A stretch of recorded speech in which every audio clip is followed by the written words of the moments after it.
পরম প্রেমময় শ্রী শ্রী ঠাকুর আমার পরমারাধ্যা জগৎ জননী শ্রী শ্রী বড়মা, পরম পূজ্যপাদ শ্রী শ্রী বর্দা, পরম পূজ্যপাদ শ্রী শ্রী আচার্য দেবের শ্রীচরণে আমার শতকোটি প্রণাম। আমি শ্যামলী দেবনাথ, শ্যামার পরিবার চ্যানেলের সকল ভাই ও বোনেদের জানাই জয়গুরু ও ভালোবাসা। আমি শুরু করছি ইষ্ট প্রসঙ্গ আলোচনা।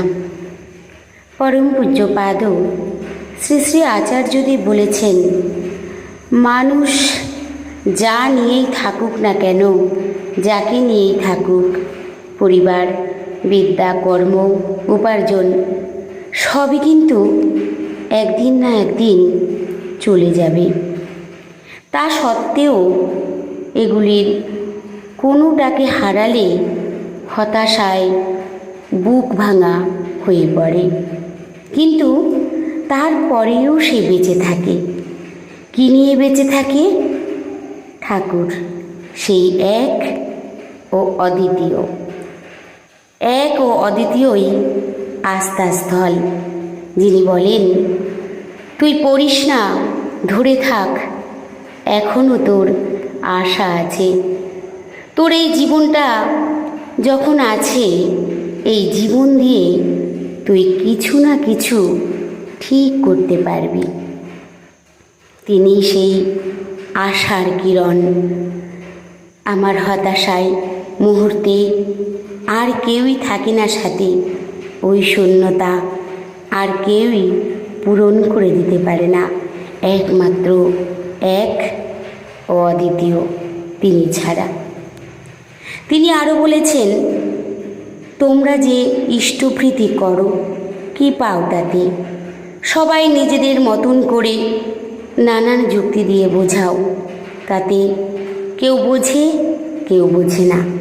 কিন্তু নিজের কর্ম বলে আহরিত ধন থেকে যখন কেউ ইষ্টপ্রীতি করে, আর সেই অর্ঘ্য যখন তিনি গ্রহণ করেন, তখন সেই আহরিত ধনের সঙ্গে সেই ব্যক্তির আহরিত কর্মফলও যে তিনি টেনে নেন। দস্যু রত্নাকরের কর্মফলের কাহিনী আমরা জানি। তার পাপের ভাগ যখন কেউ নিতে রাজি হলো না, কিন্তু তিনি তখন শেষে সেই রাম নাম জপে তার মুক্তি হলো। ঠাকুরের কাছে এক মাতাল এসেছিল। ঠাকুর তার হাতে তুলে দিলেন পেয়ালা। মদ ছাড়বি কেন, এই নে খা। শেষে এমনই হলো যে সেই মাতাল ঠাকুরের প্রেমে মজে গেল। সে মদ ছেড়ে দিল।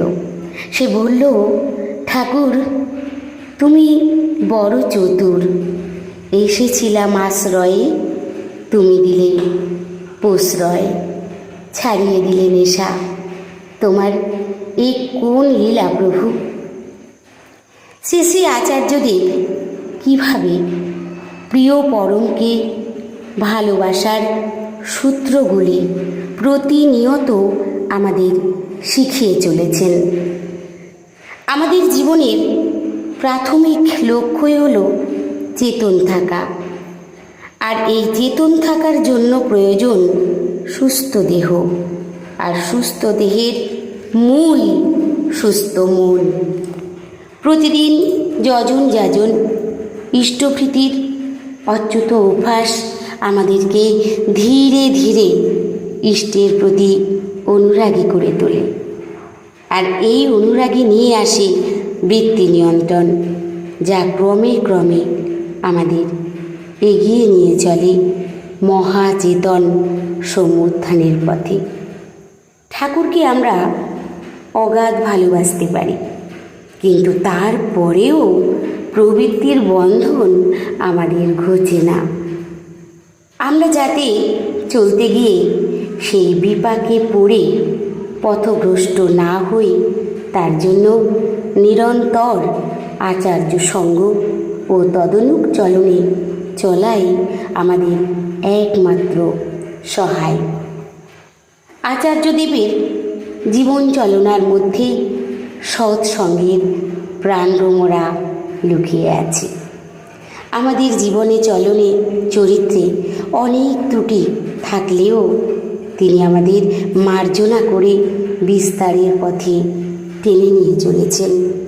তাই তিনি যখনই যা বলেন তা বিনা বিচারে, বিনা প্রশ্নে এবং পরমানন্দে তা বাস্তবায়িত করে তোলাই আমাদের একমাত্র কাজ।